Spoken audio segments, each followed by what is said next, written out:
Hello friends, welcome to study with Kashi. Friends, आज की video में हम क्लास 12 केमिस्ट्री 2025 बोर्ड एग्जाम के इंपॉर्टेंट नियम को करने वाले हैं। फ्रेंड्स, आज की वीडियो बहुत ही ज़्यादा इंपॉर्टेंट होने वाली है क्योंकि आज की वीडियो में हम मोस्ट इंपॉर्टेंट नियम को करने वाले हैं जो कि हमारे बोर्ड एग्जाम में बार बार रिपीट होते हैं और ये हमारे बोर्ड एग्जाम में 3 से 4 मार्क्स के पूछे जाते हैं।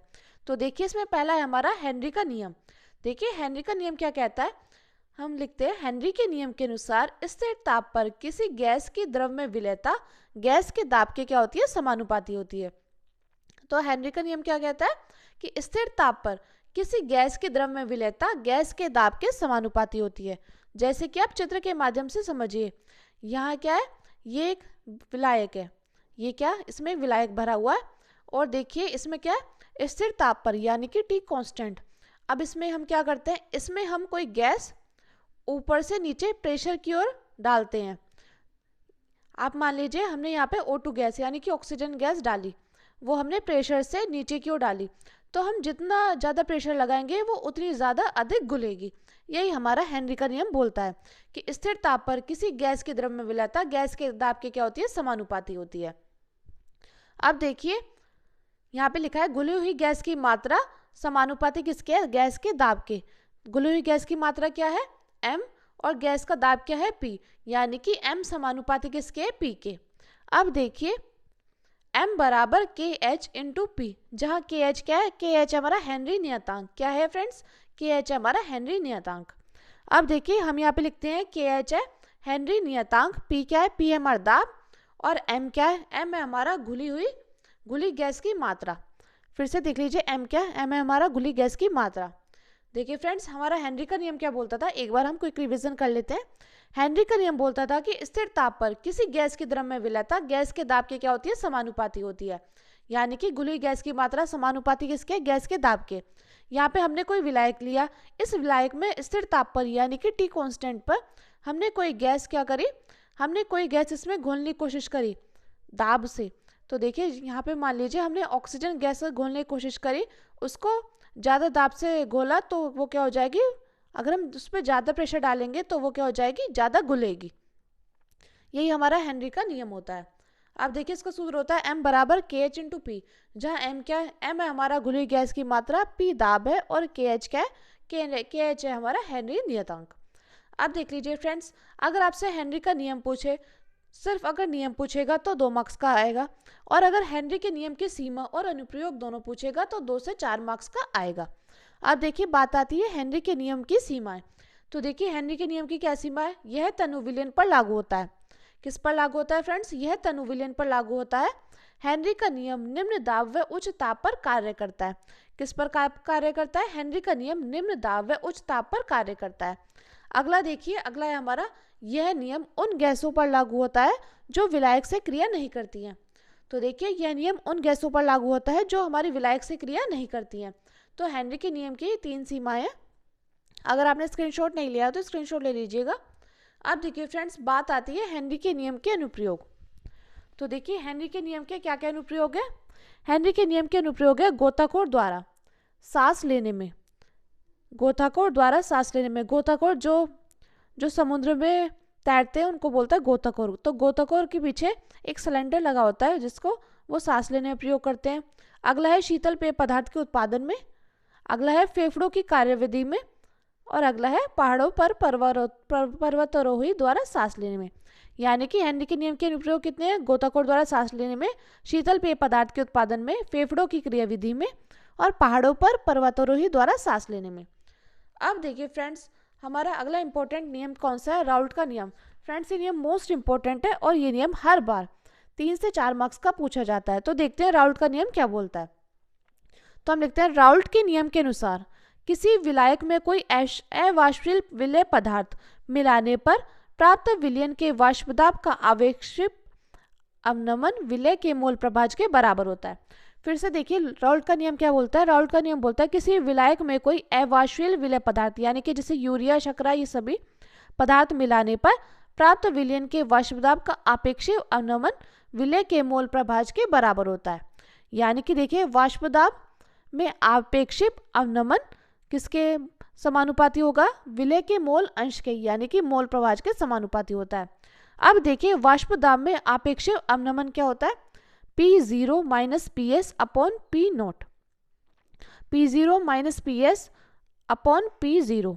अब देखिए विलय में मोलंश, विलय में मोलंश पूछा है, तो विलय में मोलंश पूछा है इसलिए ही ये होगा यहाँ पे small n upon n plus capital N। अगर यहाँ पे विलय के मोलंश पूछता बोलता तो फिर यहाँ पे आता कैपिटल N और नीचे आता small n plus capital N। तो देखिए यहाँ इसलिए पूछा है विलय के मोलंश, तो इसलिए यहाँ पे स्मॉल n आया अपॉन n प्लस n। अब देखिए अब यहाँ पे हम लिखते हैं तनु विलयन के लिए, यदि तनु विलयन के लिए तो स्मॉल n सबसे छोटा होगा और कैपिटल N क्या होगा, कैपिटल N सबसे बड़ा होगा। यानी कि आप देख लीजिए small n plus capital N किसके बराबर हो जाएगा, कैपिटल N के।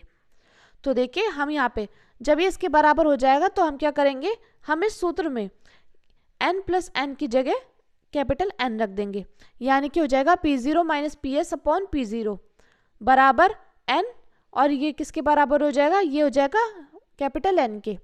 तो देखिए हमने इसको ये यहाँ पे लिख दिया।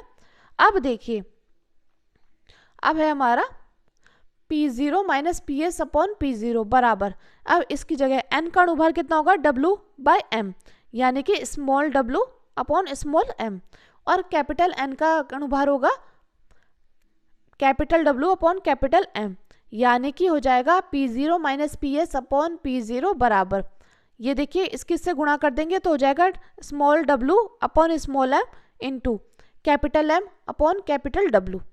अब देखिए यहाँ पे क्या है, यहाँ पे P0 है हमारा शुद्ध विलायक का वाष्प दाब, P0 क्या है, P0 है हमारा शुद्ध विलायक का वाष्प दाब है, और PS क्या है, PS हमारा विलयन का वाष्प दाब, PS क्या है, PS हमारा विलयन का वाष्प दाब, P0 है शुद्ध विलायक का वाष्प दाब और PS हमारा विलयन का वाष्प दाब।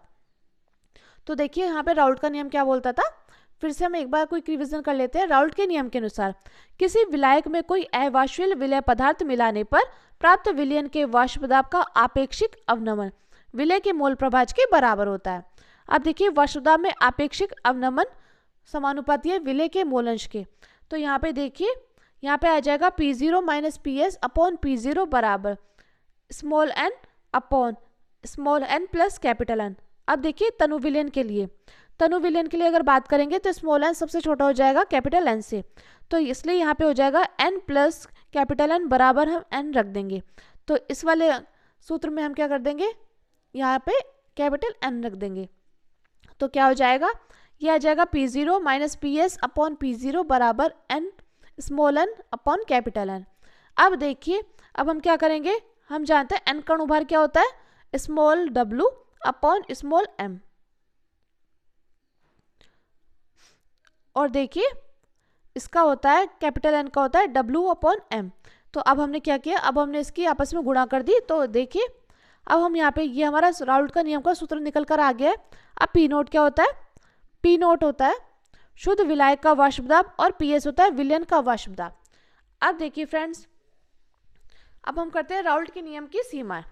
तो राउल्ट के नियम की सीमाएं क्या है, यह नियम तनु विलयन पर लागू होता है और यह नियम केवल अवाष्पशील पदार्थों के विलयन पर लागू होता है, और विद्युत अपघट्यों के विलयनों पर यह नियम लागू नहीं होता है, और विलयन में वियोजित होने वाले पदार्थ के विलय राउल्ट के नियम का पालन नहीं करते हैं।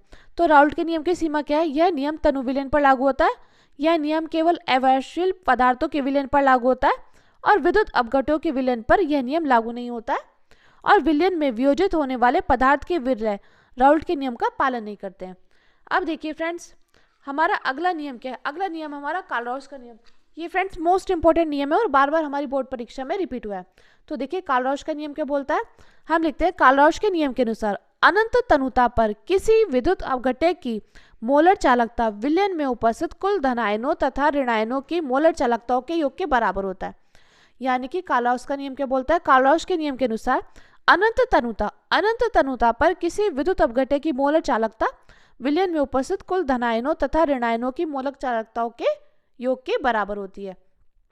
यहाँ पे देखिए यहाँ पे अनंत तनुता बोला है ना, और क्या बोलता है मोलर चालकता, अगर मोलर चालकता बोले तो लैम्डा m। अब यहाँ पे पूछा है बोला है अनंत तनुता, इसलिए लैम्डा पर ऊपर आगे अनंत और ये मोलर चालकता। अब है विद्युत अपघट्य, तो विद्युत अपघट्य क्या है NaCl। अब हमारे नियम में लिखा था कि विलयन में उपस्थित कुल धन आयनों यानी कि अनंत लैम्डा m Na प्लस धन आयनों है, इसमें हो जाएगा Na प्लस, और ऋण आयनों की मोलर चालकता के योग के बराबर होता है प्लस लैम्डा अनंत m Cl माइनस। तो ये हो जाएगा हमारा कार्ल-रॉस का नियम का सूत्र। अब देखिए फ्रेंड्स, बात आती है कार्ल-रॉस के नियम के अनुप्रयोग की। तो देखिए कार्ल-रॉस के नियम के अनुप्रयोग क्या है। कार्ल-रॉस के नियम का उपयोग वियोजन की कोटि ज्ञात करने में किया जाता है। कार्ल-रॉस के नियम का उपयोग किसमें ज्ञात किया जाता है? वियोजन की कोटि ज्ञात करने में किया जाता है। अब देखिए हम लिखते हैं किसी सांद्रता पर विद्युत अपघट्य की मोलर चालकता तथा अनंत तनुता पर विद्युत अपघट्य की मोलर चालकता के अनुपात को वियोजन की कोटि कहते हैं। फिर से देख लीजिए, कार्ल-रॉस के नियम का उपयोग किसमें होता है? वियोजन की कोटि ज्ञात करने में। तो हम लिखते हैं किसी सांद्रता पर विद्युत अपघट्य की मोलर चालकता तथा अनंत तनुता पर विद्युत अपघट्य की मोलर चालकता के अनुपात को वियोजन की कोटि कहते हैं। यानी कि यहाँ पे हम वियोजन की कोटि को किससे प्रदर्शित करते हैं? अल्फा से। और देखिए लिखा था किसी सांद्रता पर विद्युत अपघट्य की मोलर चालकता यानी कि C लैम्डा m किसी सांद्रता पर विद्युत अपघट्य की मोलर चालकता, और अनंत तनुता पर विद्युत अपघट्य की मोलर चालकता क्या हो जाएगा? अनंत लैम्डा m के अनुपात के क्या होता है? बराबर होता है। यानी कि वियोजन की कोटि किसके बराबर होगा? C लैम्डा m अपॉन अनंत लैम्डा m के बराबर होगा। तो ये हमारा कार्ल-रॉस का नियम फ्रेंड्स मोस्ट इंपोर्टेंट नियम है और हर बार हमारे बोर्ड एग्जाम में पूछा जाता है। अगला देखिए, अगला है हमारा विद्युत अपघटन संबंधी फैराडे का नियम। फ्रेंड्स ये नियम भी मोस्ट इंपोर्टेंट है और बार बार हमारे बोर्ड परीक्षा में पूछा गया। तो देखिए इसका प्रथम नियम क्या बोलता है? इस नियम के अनुसार विद्युत अपघटन के समय इलेक्ट्रोड पर मुक्त हुई पदार्थ की मात्रा उसमें प्रवाहित आवेश की मात्रा के अनुक्रमानुपाती होता है। तो देखिए विद्युत अपघटन के संबंधी फैराडे का नियम क्या बोलता है कि इस नियम के अनुसार विद्युत अपघटन के समय इलेक्ट्रोड पर मुक्त हुई पदार्थ की मात्रा उसमें प्रवाहित आवेश की मात्रा के क्या होता है? अनुक्रमानुपाती होता है। यानी कि हम यहाँ पे क्या ले लेते हैं? हम यहाँ पे अर्धसेल ले लेते हैं। इसमें धातु की दो छड़ है जिसको इलेक्ट्रोड बोलते हैं। ये दो छड़ है, ये इसमें प्लस आयन है तो एनोड, और इसमें माइनस आयन है तो आवे। इसमें प्लस आयन तो क्या होगा? एनोड, और इसमें माइनस आयन है तो कैथोड। अब देखिए लिखा था कि इस नियम के अनुसार विद्युत अपघटन के समय इलेक्ट्रोड पर मुक्त हुई पदार्थ की मात्रा उसमें प्रवाहित आवेश की मात्रा के क्या होती है? समानुपाती होती है। तो पदार्थ की मात्रा समानुपाती किसके? आवेश की मात्रा के। पदार्थ की मात्रा क्या होती है? W, आवेश की मात्रा क्या होगी? Q। और देखिए हम जानते हैं Q बराबर I इंटू T होता है, तो इसलिए हम इसमें क्या रख देंगे? W समानुपाती I इंटू T कर देंगे। अब देखिए ये है यहाँ पे समानुपाती। जब हम इसको बराबर करेंगे तो यहाँ पे क्या आ जाएगा? यहाँ पे एक रासायनिक तुल्यांक आ जाएगा यानी कि कांस्टेंट आ जाएगा। तो हम यहाँ पे लिखेंगे W बराबर Z इंटू IT, जहाँ Z क्या है? Z हमारा रासायनिक तुल्यांक। तो ये था हमारा फैराडे का प्रथम नियम, विद्युत अपघटन संबंधी फैराडे का प्रथम नियम। अब देखिए हम अपने द्वितीय नियम को देखते हैं। द्वितीय नियम क्या बोलता है? द्वितीय नियम बोलता है इस नियम के अनुसार यदि समान विद्युत धारा समान समय के लिए भिन्न भिन्न विद्युत अपघट्यों में प्रवाहित की जाती है तो इलेक्ट्रोड पर मुक्त हुई पदार्थ की मात्राएं तुल्यांकी भारों के समानुपाती होती है। जैसे कि यहाँ पे आप चित्र के माध्यम से देख पा रहे होंगे कि समान विद्युत धारा समान समय में भिन्न भिन्न विद्युत अपघट्य में क्या हो रही है? प्रवाहित हो रही है। तो इलेक्ट्रोड पर मुक्त हुई पदार्थ की मात्रा तुल्यांकी भारों के क्या होती है? समानुपाती होती है। यानी कि W1 समानुपाती किसके? E1 के, और W2 समानुपाती है E2 के। तो हो जाएगा W1 अपॉन W2 बराबर E1 अपॉन E2, जहाँ E1 और E2 क्या है? तुल्यांकी भार है, और W1 और W2 है पदार्थ की मात्रा है। तो फ्रेंड्स ये हमारा फैराडे का द्वितीय नियम। फ्रेंड्स ये थे हमारे मोस्ट इंपोर्टेंट नियम जो कि हमारे बोर्ड परीक्षा में बार बार रिपीट हुए हैं। मैं उम्मीद करती हूँ फ्रेंड्स आपको ये सभी नियम अच्छे समझ में आए होंगे। अगर आपको वीडियो अच्छी लगी तो प्लीज़ हमारे चैनल को सब्सक्राइब कीजिए और वीडियो को लाइक शेयर कमेंट जरूर कीजिएगा, और एक प्यारा सा कमेंट जरूर कीजिएगा क्योंकि आपका कमेंट मेरे लिए मोटिवेशन काम करता है। और फ्रेंड्स आप अपना नाम और आप किस जिले से हो ये आप कमेंट बॉक्स में कमेंट करके ज़रूर बताना, और आपका इस बार केमिस्ट्री में टारगेट कितना है वो ज़रूर बताना। Thank you, thanks for watching.